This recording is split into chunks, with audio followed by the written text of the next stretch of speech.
Hey YouTube, it's StarTard here, and if you guys haven't realized already, this is a different style of video than I usually do. Um, I am going to start doing online deck profiles for decks that I am testing out because either I don't want to make them for money reasons or they're just not out yet. And in this case, this is a case of the former.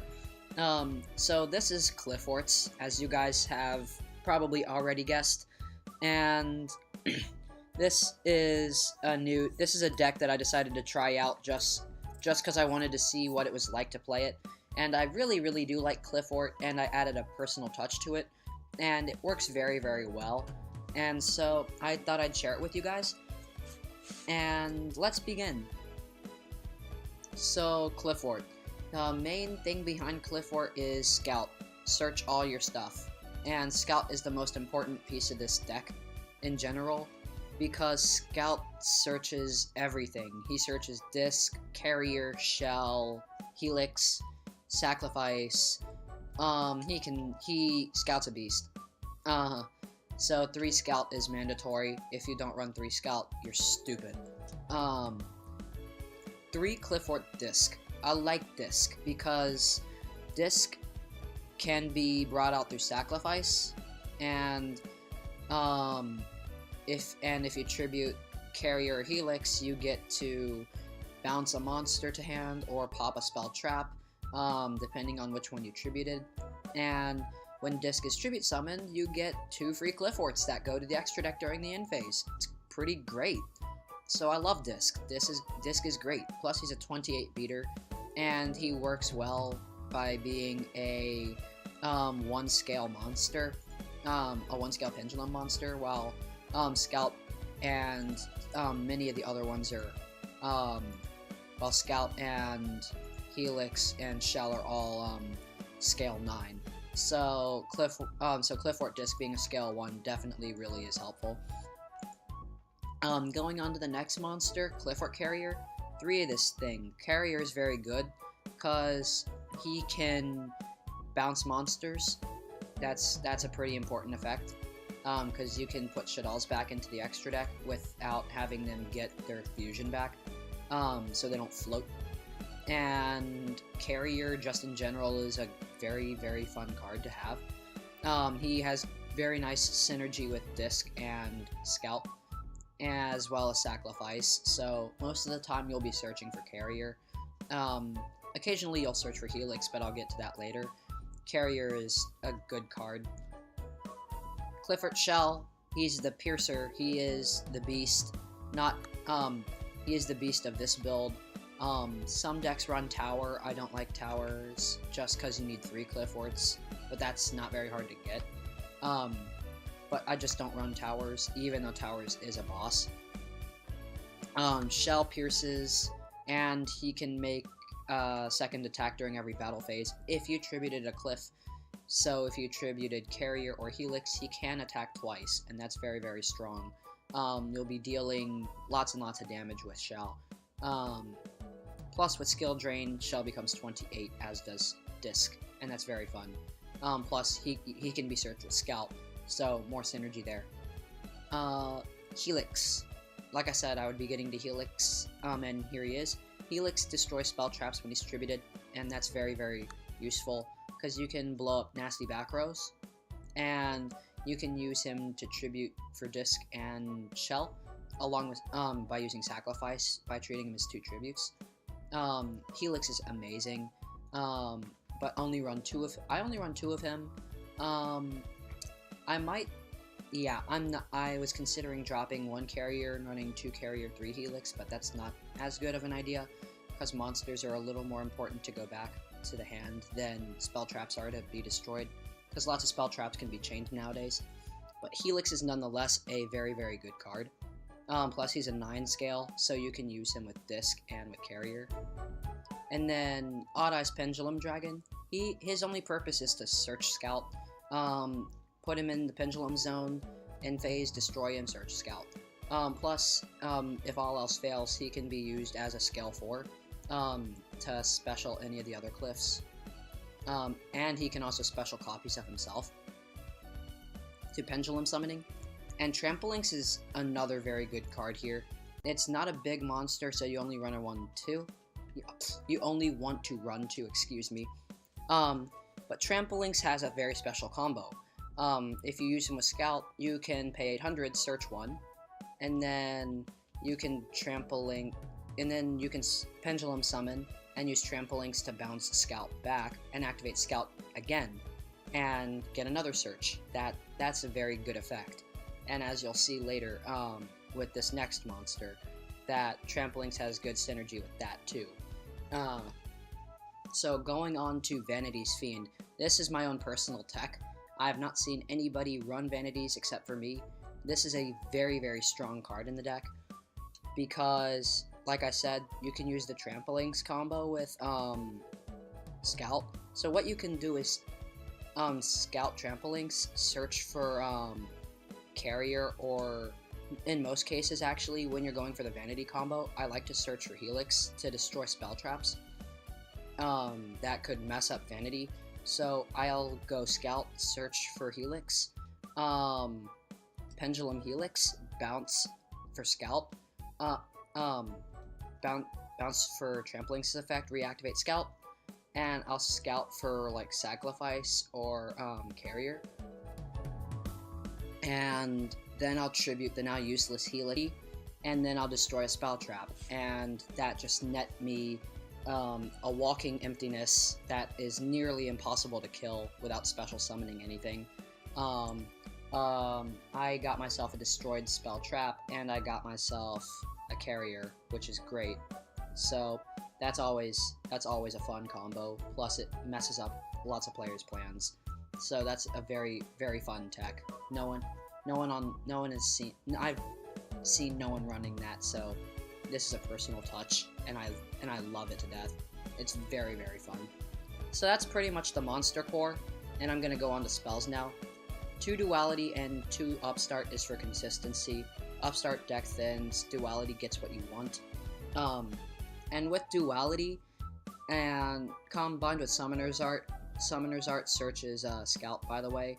3 Summoner's Art, 2 Duality, and 3 Odd Eyes pretty much means that you have a 1 in 5 chance of getting a Scout. 1 in 4 actually, because you have 3 Scouts, 3 Dragons, 3 Summoner's Arts, and 2 Dualities.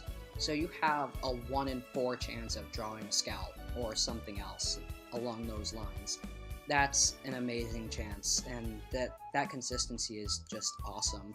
So Duality is very fun, just to deck thin.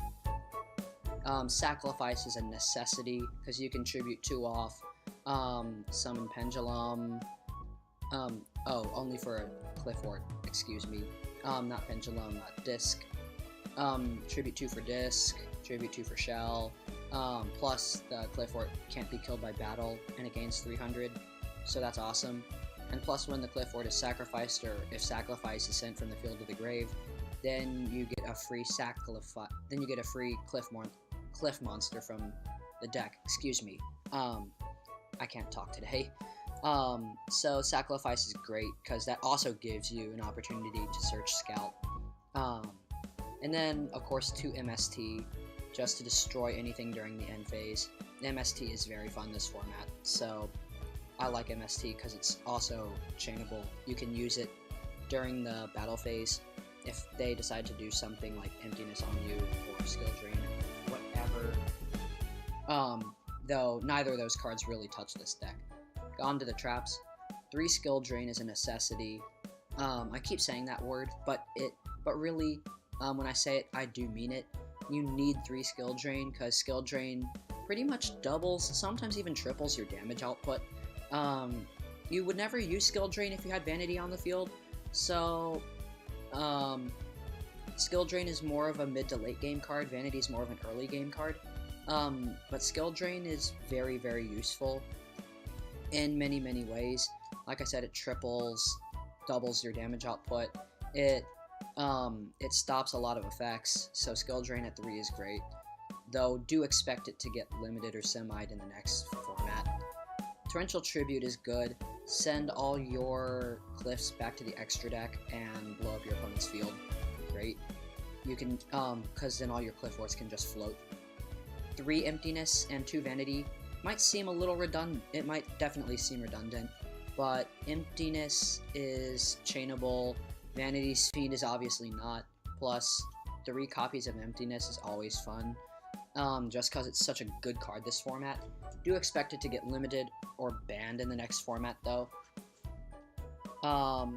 Solemn Warning and Bottomless are just the 2 additional staples. Warning to stop summons and the occasional Soul Charge.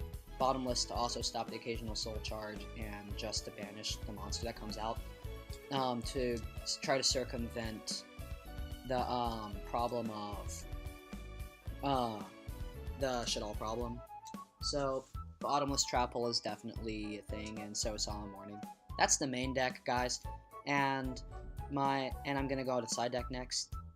Spell Shattering Arrow instead of Fairy Wind is good, because you don't want to destroy your own Pendulum monsters, so Spell Shattering is very good for that, plus it deals damage. Night Beam, I side Night Beam instead of maining it, because you don't want things to get chained on your face, like Sinister Shadow Games, or the Fire Lake from the Burning Abyss, or Fire Lake of the Burning Abyss, whatever that card's called. The one that's pretty much Icarus Attack for Burning Abyss. You don't want that chained on your face, and neither do you want Shadow Games. So Night Beam avoids that. Mind Crush, it's good in the mirror match. They search with Scout, and their hard-earned search goes to the graveyard instead of going to the extra deck because it wasn't sent from the field. Yay, Mind Crush is fun. Now, Madolche Knights. I first saw this and I was like, oh, that's really interesting, because this deck never has anything in the grave to begin with, and so you can negate any monster effect, in essence.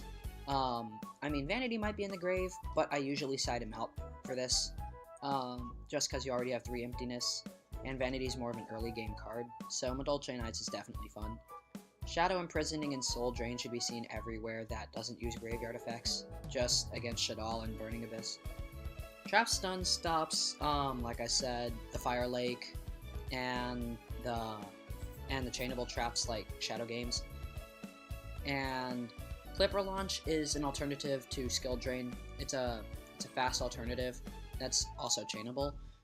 And you can activate Clipper Launch during damage step to give your monster attack, negate its effects, and make it immune to spell traps, meaning you can Torrential and then Clipper Launch, which is great.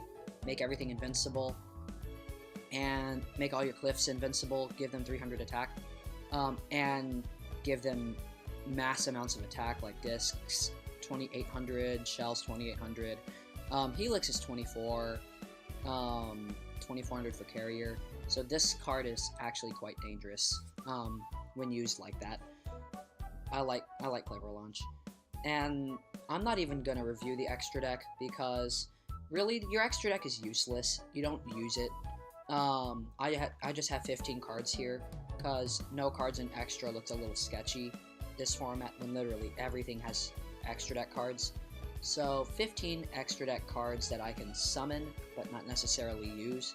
I'm not going to use any of them. I never use them, so just have them there for that security.